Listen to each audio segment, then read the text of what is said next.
Hey guys, Ron Musgraves, Pressure Washing Institute, Contractors First, Cleaning Talk Live. I'm here this morning with my buddy here, Chris Martinez, and I want to tell you a little bit why I'm here. I saw a short video. It's 20 seconds. I'm going to put it down in the link here during the thing. Even if you want to step away from this and watch that video, it's 20 seconds. The reason that I invited him in here is if this was something that I had known in my first 10 years in business, man, it would have expedited lots of headaches off my plate. Chris, introduce yourself. Tell us a little bit tell me when you stumbled on this revelation. Yeah, so I have a small company here, or did. I actually sold it here recently, here in the Houston, Texas area.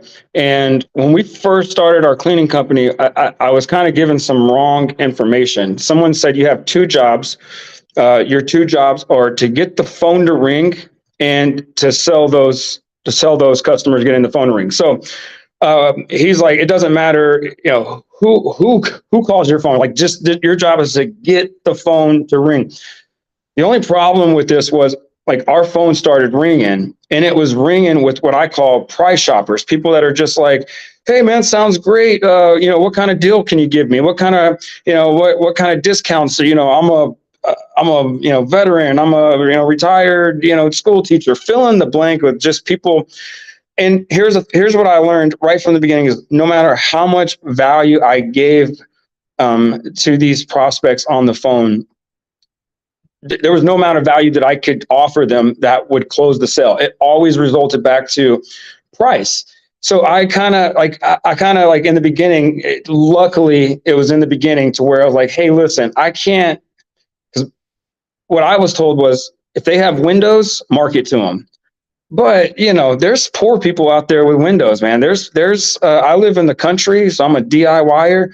There's DIYers out there that have windows. Your job isn't to go and market to every person out there in the world that has what that needs your services. Your job is to go out there and market to those people that find the value in your services. So it took me about probably 8 months of marketing just to anybody and everybody before I was like, man, this is costing me a fortune. What if I only It took me 8 years. what if I only marketed to those people that saw the value in what I was offering? And I call those value shoppers. And that's kind of what that 20-second video you saw was, are you going to be a value mill customer, or are you going to be a value mill company, or are you going to be a valuable company? Because if you're going to be a valuable company, then let the value mill customers, or the value mill companies, go after the value mill customers. There's a business for every price point, I would say. So if you're going to be the $99 guy, there's customers out there for you. But if you're going to be the $999 guy, do not get mad at the $99 guys. Quit crying over, they took my business. Like, no, they didn't take your business. If they took your business, then you simply just didn't add enough value to the value shopper. So, and that's what I always say. There's really only two reasons why a customer is going to tell you no. Number one, you're talking to the wrong prospect, a prospect that buys off of price and not value. Or maybe you are talking to the right prospect, the prospect buys off value, not price. And if that's the case, you just simply didn't add enough value to them. And I'm lucky that I learned that early on, because, as you know, Ron, marketing dollars are valuable. And if you're just giving everybody marketing dollars, here's the marketing dollar, dude, you're going to run through your marketing dollars pretty quickly. And then not only that, when you do go to raise your price in the future, you're going to have a bunch of pissed off people saying, oh, I can't, because, but when you're dealing with value shoppers and they understand business and they understand economy, and they have, hey, listen, our insurance went up last year, and, the cost of living's going up. We have to pay our guys a little bit more. Yeah, I totally get it, man. You guys have been, offering me so much value that they don't leave. They're what I would call a customer for life. Yeah. Yeah, absolutely. I mean, you probably have heard me say that I don't let my customers choose me. I choose my customers. You know what I mean? And unfortunately, man, I learned that way it took me too long, Chris. Took me too long. And you know, I think that because of technology and the things we have now, people will make fun of YouTube University and they'll make fun of all this stuff. But I think that because of because of this stuff being in our face all the time, you know, some guys, the message will eventually resonate with them sooner than it did.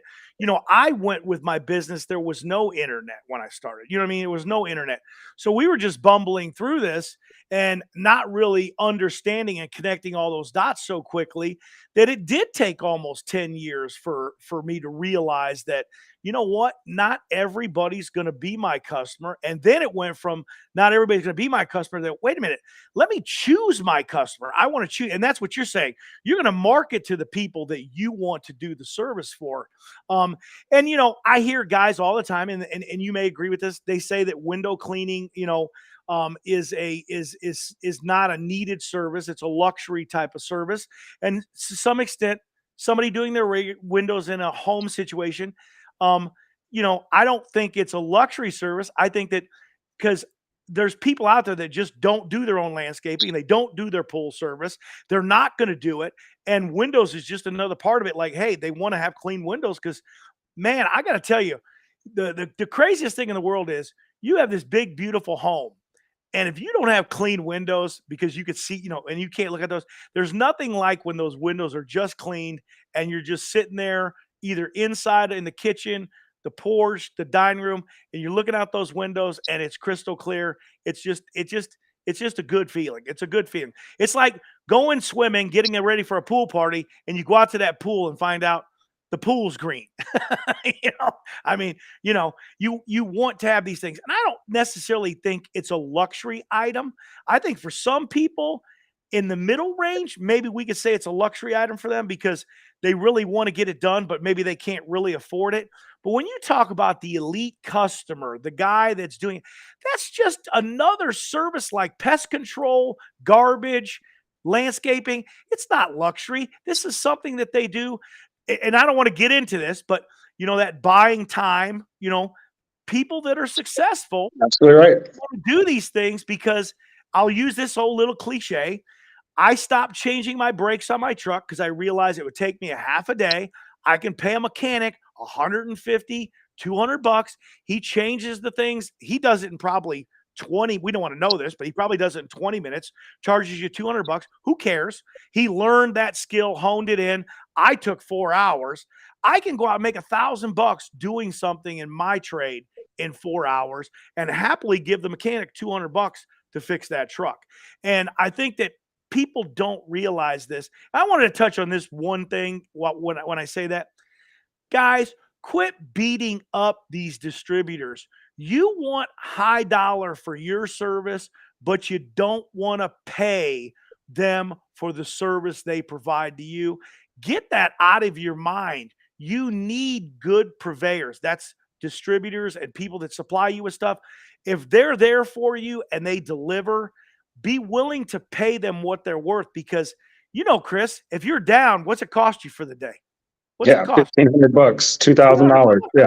You lose $1,500 because you're crying over a ball valve. I could get it. I could get this ball valve for $36 instead of paying you $42. You know, it's like it's so ridiculous when you think about that. It's you know, it's just foolishness sometimes. Let me you know? because well, I'll add on to this. I learned this. The way you sell is the way you buy. So if you're a cheap buyer, you already have a mentality when you sell that you have to be cheap. And so I always, when I talk to any of my students or I'm working with a company, I always think like there's always something that, like for me, I live in the country. I'm a DIYer. I do my own landscaping, my own pool. I am not my own perfect customer, right? But I'm also probably pretty cheap. But there are some things in this world that I see value in, and you know, like I love to fish. I see the value in a $200 pole versus a $20 pole, right? Like, and it kind of hit back what you were saying. These homeowners, yeah, they don't necessarily look at it as an expense as much as they look at it as an investment. This is one of the biggest investments of their portfolio is their home, and they're not looking at it as, oh, great, I have to get the windows cleaned. They're like, no, it's like, it's for them, it's an opportunity. Like, they have to do it. They, like you said, they have to do the pest control. They have to do the landscaping. They have to clean the pool. So this isn't just one of those, in a sense, it is a luxury service, but for them, it's more of an investment. Like, I don't want mold and algae and green stuff all over my home. Like, if I can pay somebody to get that off, then I'm going to pay somebody to get that off. And that's where you have to know, like, and this is where, like, finding the right customer is important, but then also finding that right property. Just because Miss Johnson lives, or just because Miss Johnson is your perfect customer that sees the value, but maybe she lives in a 1,500 square foot home and you're going to have to do 5 of those homes a day. So not only do we go after like perfect customers, we go after, like, we want one home to pay us for the whole day. Like, we want to be able to be at one home and it pay us $1,500 to $2,000. Now, if it takes 2 or 3, that's great. But when it comes to spending marketing dollars, we want to go after the right customer and we want to go after that right property. And if you go after the right customer, listen, if you do all your marketing right in the beginning, it'll make the sales process so much easier. So everything in your marketing, if you're, like I said earlier, if you're going to be a valuable company going after valuable clients, everything in your marketing needs to scream value. So think about, how did they hear you? Like, or how did they hear about you, right? Was it a website? Your website better scream expensive. It better scream value. I mean, it better be top notch. They better be like, before they even call you, they better be thinking, man, this is going to probably cost me some money. Did they get a flyer on the door? Is it just a cheap sheet of paper flyer? Or is it a thick, colorful, thick, when they see this flyer, they're going to think, man, this is going to cost me a lot versus just a regular sheet of paper. How are you answering the phone? Are you answering to just hello? Like, no, man, thank you for calling Clean and Green. Thank you for calling Love My Clean Windows. What I mean? Everything, like, by the time you even get to the sales part of it, they should already be thinking, man, this is going to cost me some money. And if it's a price shopper, guess what? They're going to disqualify themselves anyway and be like, I don't even want to call this dude.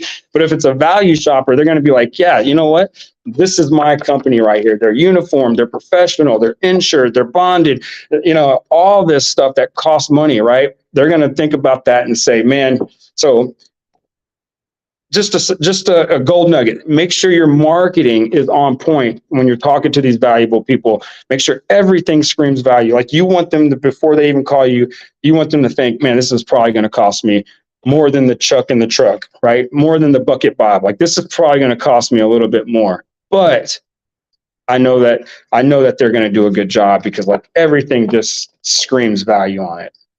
Sorry if that was a whole lot right there. No, it wasn't, man. I mean, I think that you know what? The funny thing is, I'm so old. I'm going to give you something that what you just said reminds me of, so that we can, because we're not just reaching an audience out there. There's a lot of guys out there. There's a lot of old timers out there. And I kind of can translate this from you being a younger guy, me being an older guy. Back in the day, you may not remember this thing. It was called the Yellow Pages. Okay. Yeah. And people, believe it or not, some of those full page ads cost those people $10,000. Oh, but guess what? They Houston, worked. Yeah. They worked. And those companies, because you knew when you called those companies, you knew they were a solid company. You knew that they could almost be trusted just because the fact that we all knew what they were paying for those ads, and that it was easy. It made it easy. It was like Google. They were there right in your face. First page, bam, they were there, and they got that. And people would dial those people always first to get a price. And guess what? They knew then too that there was this shopper thing, and how they vetted their customer is they came with that price right over the telephone, and the woman was like, oh my gosh, $5,000. I just had a guy that will do it for $1,995, and there would be like, okay, call the guy for $1,995 because we're not that guy, and I think that was like something that you could relate to in the way that they spent a lot of money, you know, to do that, to get that, to attract that customer. Because you know what? Buyers automatically knew, you know, the bargain shopper, we're going by those ads. We're not even Mhm. going to call those people. Let's go down. Oh, about 20 down, you found the guy with the one line item phone number. Okay, let's call him and get a price, you know, because they knew he was going to show up, older model truck, maybe not running. He's going to get the job done. Would the job be done as good? Maybe he's not going to be on time. Maybe he's going to put a 3-day delay on you. You know, when you have to schedule the appointment over, you're wasting your time. I mean, we've all been there with that contractor, right? Last minute they call and cancel. You took off a half a day of work to meet them there to get this done. You know, now you got to reschedule again. And I think that when you talk about that buyer that you're looking for, they want that nonsense out of the equation. They want it all out of the equation. They don't even really want to be there if they don't have to be. And here's another one that people don't get. I love this one when people go, I charge this guy so much money for the roof. I'm up here just spraying water, wasting my time. That person wants you out of their house as quickly as you can get out of there. They don't care if you're up there an hour and charge them $1,000. If the job was done, they're ecstatic that you were only there an hour, man. I mean, nobody, and you need to think about this. This is all too often what people don't think. And I know you say you're not your customer, you know what I mean? And that's funny because we do a lot of our stuff ourselves, right? But when I do hire somebody, I do not want them there. You know, I'm Yeah. like, let's get this ready. This guy's coming in to change the sink, honey. Let's get him in and out as quickly as we can. Make this as positive. Let's get all that crap under the sink out of there. You know, let's make this easy because we want him to in and out. You know, and you do appreciate that. But then, you know, here we go again. You hire Chuck in the truck to do something like that. He's like, I'll be back tomorrow because I don't have the part on my truck because he came unprepared. You know what I mean? And all of a sudden now you got a sink tore apart and you can't even cook dinner tonight because they've got the dang thing unassembled and he's got to get a part and come back tomorrow morning, you know? And then there's the excuse. People don't realize that that's the type of thing that you're up against when you're talking about the $99 guy. And I'll say this a million times. When you're worried about the $99 guy, when the $99 guy is bothering you, you are the $99 guy. Now, you may not be $99, but you're all the time trying to drop the pricing because you think the $99 guy is affecting the value that you sell, when in fact, the contractor I say that's in between the high end and the $99 guy is the guy that really isn't making any money. Because I'm here to tell you, the $99 guys, sometimes they're making way more ticket and way more money per hour than the middle of the road guys. Because the middle of the road guys, you got all the expenses up. You're trying to provide the value, but you keep dropping your shorts and lowering the prices. And you're hurting the market for everybody more than the $99 guy is. Do you agree with that? Yeah, absolutely. So I always use the analogy that there's Chick-fil-A and then there's Burger King, right? So this both sell chicken nuggets. All right. So you think Chick-fil-A is worried that Burger King has 10 chicken nuggets for $1? No, Chick-fil-A has less chicken nuggets for 6 times the price. But Chick-fil-A also knows that they provide so much value. They know who they have their customer, and they're not worried about the Burger King customer. They're not over there like, oh, I can't believe Burger King people are buying their chicken nuggets. You know, they're like, no, let those Burger King customers go to Burger King, you know, and dude, and they kill it. They crush it. They sell less chicken nuggets for 5-6 times the price because people see the value in what they're buying. And here's the thing is like, you got to let people make their own decision here. Like I see so many companies already making the decision for the customer. Like, I can't charge them that much. They'll never go for that. And it's like, let them decide that. And if you have a good follow-up process, if you have, if you're, like I said in the beginning, if you're providing all the value up front, not after, like, listen, the good job that you do should just be the icing on the cake. Like, you should be wowing your customer through every part of the sales journey, like every part, from how they heard about you to how you answer the phone. Thank you for, like, everything should be over the top, to the estimate sheet. Dude, your estimate sheet, let me show you. Like your estimate sheet, like this is our estimate sheet, right? Like it's colorful, it's bright. I mean, everything should be, before you even do the job, before you even get the Chick-fil-A, you already know, man, these are going to be some good nuggets. It's going to be better than Burger King nuggets, right? So don't make the decision for your customer. Like, let them make the decision. Like, give them the price. And people ask me all the time, like, what should I price? Like, how should I be pricing? You know, you should price. You should be pricing as much as you have to price to make a profit. You know what I mean? Like, do not price off of other companies. Like, don't call the other company and say, you know, because here's the thing: you call me up. We have a shop. We have, you know, vans. We have office staff. We have admin. You know, we have a lot of overhead. I can't charge $10 a window. I have to, or, you know, $99. I have to charge $999. You know, so don't call. Like, and if I call the Chuck in the truck and I'm like, hey Chuck, how much are you charging? He's like $99. I can't charge what he's charging, right? So don't make your price off of what other companies are doing. You know, literally sit down and write out, like, I would like to make $200 an hour. Well, great.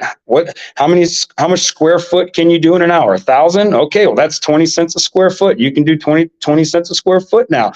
You know, I can do 20 windows in an hour. I want to make $200 an hour. Great. That's, you know, only $10 a window. I can do $10. So now I'm pricing off a profit, and then I'm building the value into that. Go ahead, Ron. I want to tell these guys, I'm going to give 10 winter shirts away, guys, today. If you guys chime in, ask Chris a couple of questions. I told Chris we keep this to 20, 30 minutes. We're at 20 right now. So I want to field some questions from some of the guys out there that got questions about sales, home service businesses. But here's what we're going to do right now. I'm going to take this another direction, because I want to ask Chris, what are you doing in the future, man? What's the future hold? You said you sold your business? I didn't even know that. Yeah. So, we ended up selling to Clean and Green Solutions. They brought us in to help them do some scaling on their side. And my future goals is the next 5 years. About John? You talking about John? Yeah. John and Casey. Man. Yeah. Yeah, John's actually in the other room right now. So yeah, I'm here. I'm here in the shop. So. Yeah, I love John. He's a good guy. Awesome people, man. Yeah. So we have a goal in the next 5 years to launch a church in our small town of Waller, Texas.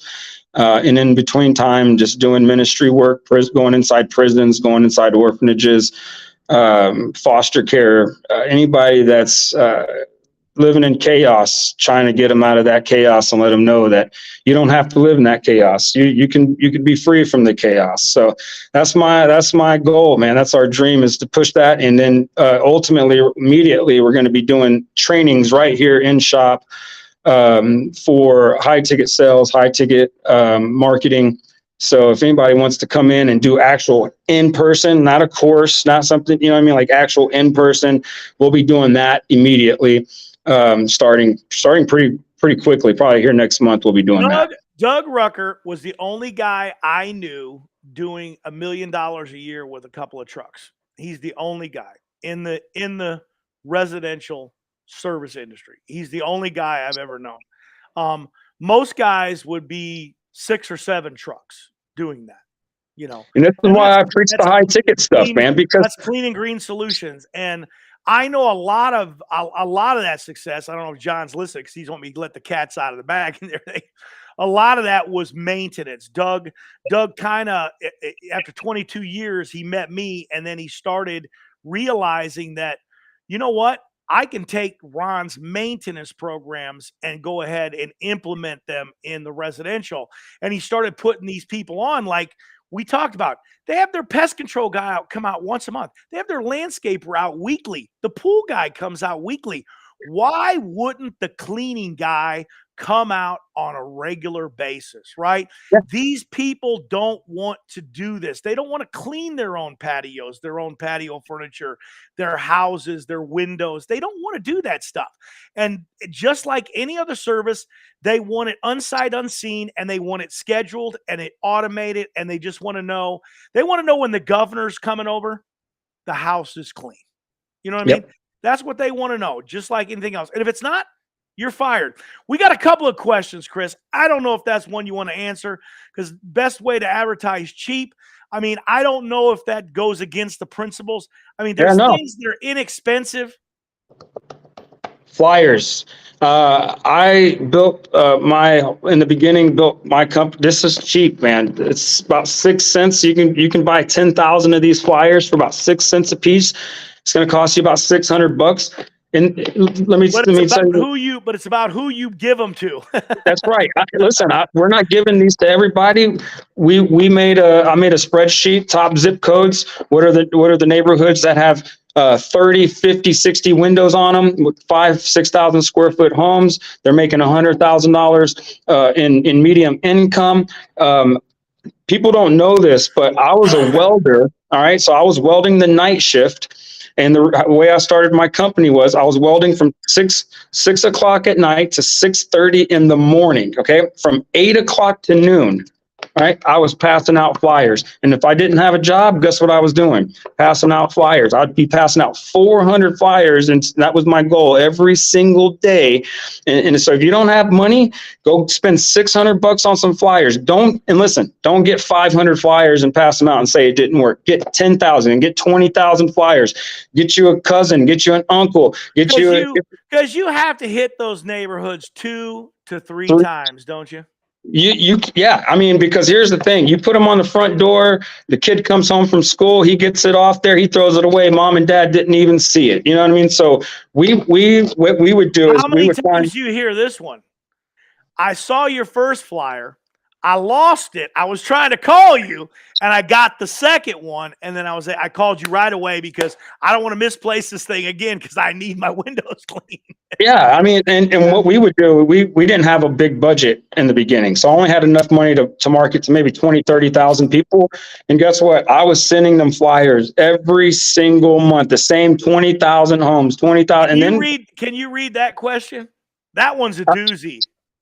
I cannot. I don't see him here. Let me see if I can. $99 guy is getting creative. In my area, they're doing a house wash this year and get next year's for free. He's not going to be around next year, and he knows it. I mean, isn't that the case? Yeah. And that's not being creative. It's kind of being sleazy, but yeah. I mean, he's like desperate, and I got to get a house wash in. I'll tell him I'll do their house wash next year. I'll change my business name. We'll come out as Fred's Chucking a Truck instead of Chucking a Truck. And by the way, there's some great companies out there that have their whole business model is based upon upselling. So they have what we call Stanley Steamer. They have what we call a value ladder. They have a low entry point, and then they tell them about my experience real quick. I'll tell them about my go experience. for it. Yeah. So I'm being cheap. This is a younger Ron. I'm being cheap. I call Stanley Steamer $99 because I got a rental that I just need. I don't care. We don't care what the carpet looks like, right? We're a slumlord, right? No, I'm just kidding. We go out there. I go $99. Let's get this guy out, clean the carpet, get the next tenant in there. I meet the guy out there. You're absolutely right. I found out what that tier's about. Man, this guy comes in. First, he wants to talk to me for like 12, 13, 14, 15 minutes. It was 15 minutes. No. I just got all the no's. Finally, he shuts the door up, starts the machine up. He was in and out of that house for 5 rooms within 22 minutes, man. 22 minutes. Now, you think those carpets got cleaned? They didn't get cleaned. He went over them. You know what I mean? And he got his check for $99, and he was not happy. Yeah.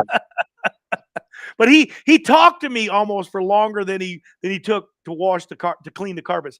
And then it got me. I was like, okay, these carpets aren't even clean. And I realized unless I'm gonna buy the upsell, the stain removal, the tree treatment, the pre-vac, all these other things, they actually blow the service up to the normal price, $450. That's really about what it takes to get a 1,200 square foot house properly carpet cleaned. And they usually will do it in about an hour and a half and do the job the right way.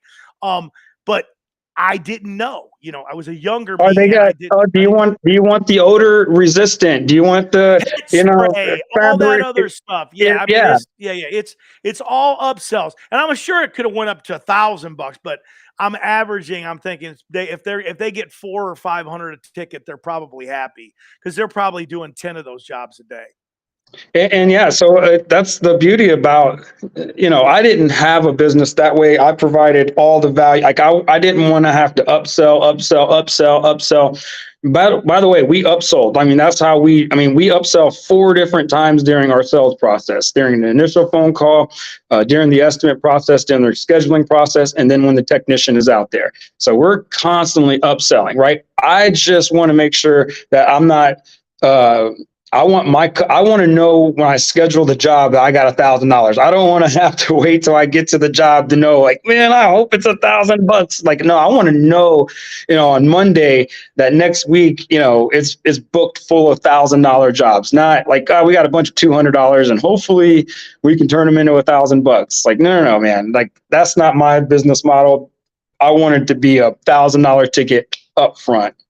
George doesn't want me to interrupt you anymore. He says, can you allow Chris to finish the sentence without being interrupted? I like to hear what he has to say.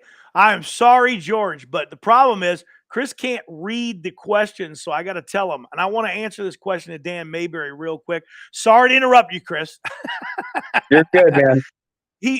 Dan said, that's what I tell the customers. You won't find the company next year.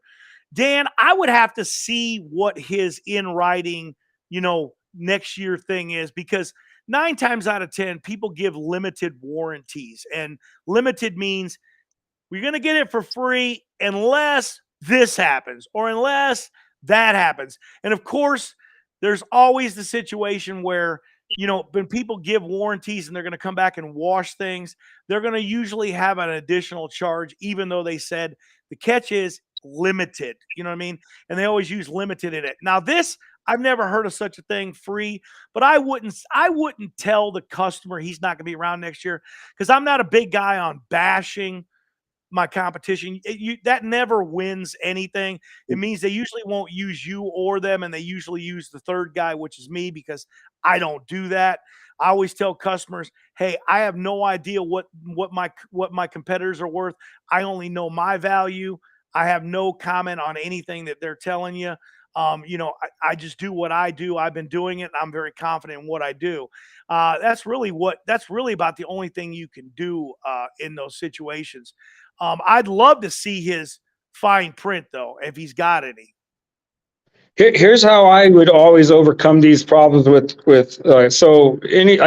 never say, again, you don't bash the other company. What I typically do is I always try to convert them over with value, right? So if there is a cheaper company, and they are a value shopper, by the way, if they're a price shopper, the only way you're going to win this is by lowering your price. But if they're a value driven company, what I would typically say, I won't bash them, but I will say something along the lines of, hey, Ms. Johnson, I know that we're a little bit more than the other company, but here's why. Instead of a $1 million policy, we have a $2 million policy. All of our employees are drug screened, their background checked, and then I give them all the value. And then I end it with this. Even if you don't use our company, just make sure that whatever company you do decide to go with has all these things in place, right? So you're not bashing them. Oh, Ms. Johnson, they don't do this and they don't do that. And it's like, no, hey, here's all the things that we do. And just, if you don't use us, just make sure the next company that you do use has all these things in place. And then I want to add this in here, what to do with those no's, because those are going to be people that are going to tell you no, right? I always say no's just equal not yet. And I'm going to give you guys just a ninja trick you can do right now. I was doing this in my company. I love my clean windows. I didn't do it for marketing purposes. I only did it because I'm a spiteful human being, but it made me some sales. And that was everybody that told me no. All right. I always marketed to my nose. I kept them in a database. Hey, you're paying for that phone call, right? You're paying for that lead. If they tell you no, they're in your CRM. We're constantly emailing them every 3 months, every 6 months, every year, not with sales stuff, not with offers, but with value. Hey, here's 3 tips to keep those windows cleaner longer. Here's 3 things that you can do to keep your gutters cleaner longer. Here's 2 things that you can do to maintain the siding of your home between washings. And then we would just constantly feed them value. And then number 2, what we would do, this is the spiteful part, we would put them in a custom audience on Facebook and then follow them around everywhere with our before and after pictures. And it was kind of like a thing of like, oh, you're not going to use me? Okay, but I'm going to follow you around social media platforms with our before and after pictures. You're going to see me everywhere, because here's the thing, no just equals not yet, right? So the next time they go get the services, you don't know. Maybe the Chuck in the Truck is out of business. Maybe Chuck in the Truck didn't do a good job. And I'm going to keep providing value to these no's. I'm going to keep staying in front of the nose and hey, I'm still in business. Hey, I'm still doing a great job. Hey, look at all these testimonials that we've been getting. And then 6 months to a year later, when they can't get a hold of Chuck in the Truck, guess who they're calling? They're calling the guy that's been following them around, providing the value to them. So don't get discouraged from the no's. Just say no equals not yet. And then do your job as a business owner, as a marketer, to stay in front of those no's, not with just constant sales pitches. Are you ready? Are you ready? No, with value. Hey, here's 3 things. Here's 2 things. Hey, I'm still around. It's been a year since your last service. Send them a postcard in the mail, email them, give them a phone call. Those no's are, like I said, you already paid for those no's. You might as well keep marketing to them. So that's a nugget right there that will make you $100,000 if you use it. You can go back to last year's no's and start marketing to last year's no's. Go back to 2 years ago no's.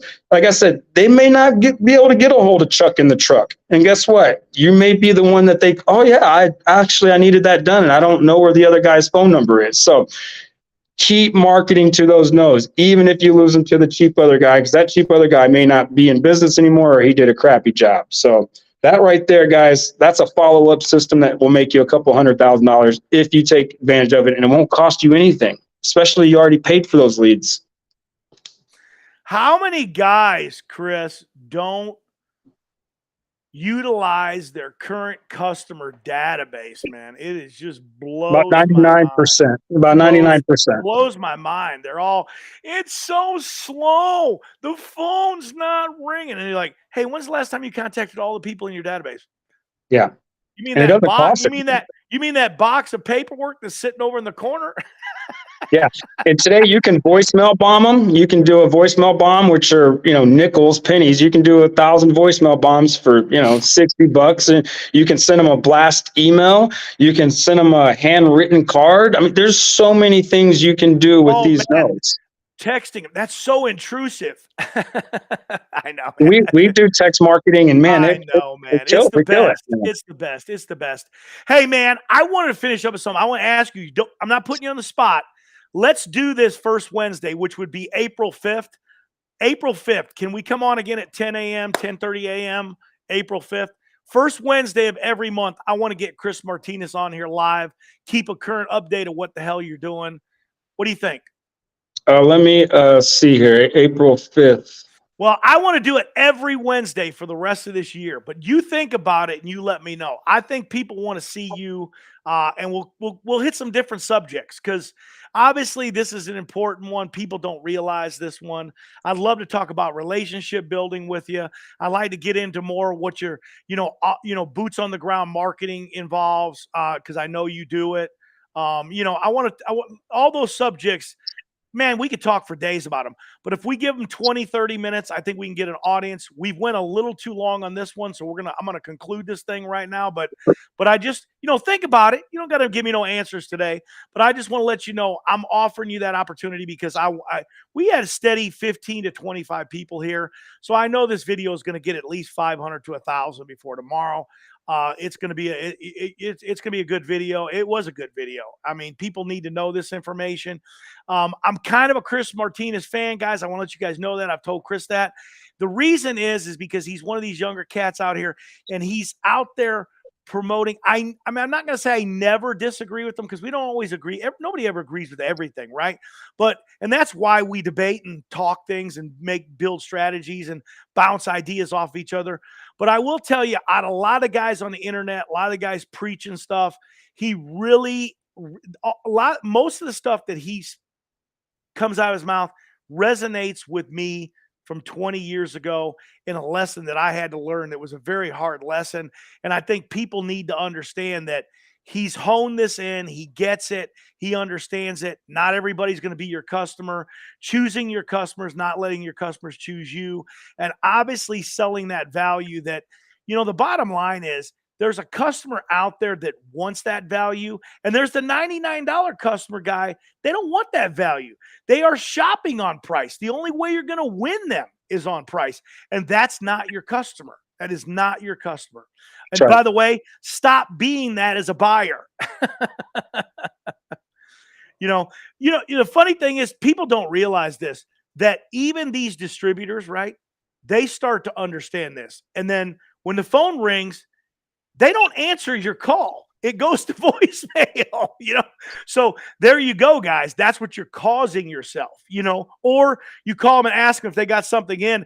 They may have 10 of them on the shelf, but they tell you, no, we don't have that, because they don't even want to talk to you and listen to you rant out about how they can get it $10 cheaper down the street. Why'd you call me then? Go shop down the street and get it for $10 cheaper. It doesn't even make any sense. So think about that when you have those problem customers, and we all know, I'd love to do a show about problem customers, because we all too often know, because you can feel it in your gut, right? You can feel it right down here. Like, they're going to be a problem customer, and you should be listening to that rather than taking them as a customer, That's right. Yeah. I got to feed my family, so I got to take it. Yeah.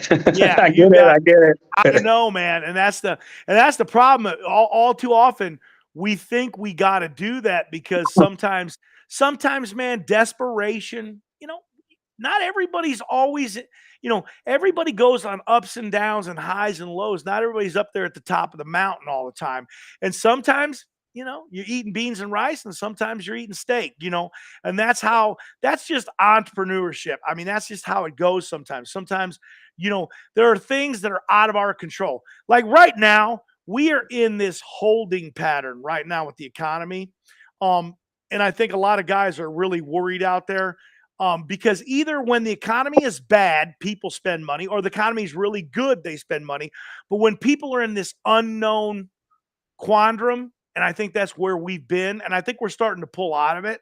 I think December was the worst we're going to see of what's gone on recently with the economy. And I think we're on an uphill climb, and I think the season is going to be really good. Is it going to be COVID numbers? I don't think so. But I believe that it's going to be a solid season that we're going to start off with. I really do. What's your thoughts on that in closing? I'm going to let you close it up too. Go ahead and take the next couple of minutes, close this thing out. Yeah, I would just say to everybody out there, like, everything, all your excuses, everything is just in here. I hear them a lot all the time. It's, you don't know my market. Chris, you're just in a busy market. Well, I'm in a busy market with a lot of $99 guys here, right? So we have to figure out what separates ourselves. I live in the country, and I don't have a metropolitan area. I live in the country, and I have to drive an hour to the metropolitan area where the rich folks are. So, I don't have the money. None of us had the money to start off as an entrepreneur. Most of us didn't, right? I mean, most of us had to work as a welder for 12 hours and then wake up and go pass out flyers for another 6 hours. So every excuse you can come up with in your head, I can probably find 10 other entrepreneurs that have overcame the exact same excuses that you come up with, right? So every excuse can come up in your head, right? Like, I just don't know, I don't have, I don't do that. It's all here. So change it in here, your mindset. I'm telling you right now, become a valuable company, not a value mill company. Go after the valuable clients that buy off of value, not price, and make sure, right, in order to do that, make sure that you're a valuable person. So guys, that's all I can have for you, man. Everything that you can come up with is just an excuse. So I love that value meal. Not a value meal company, a valuable company. I love it, man. That's awesome stuff. Hey guys, I want to check it out. We would thank Chris for coming on today, man. We're out of here. Ron Musgraves, Pressure Washing Institute, Contractors First. Make sure you share this thing. Message me. I'm giving the first 10 guys that haven't gotten a winter shirt. If you message me on Messenger, we'll get you a shirt out next week, guys.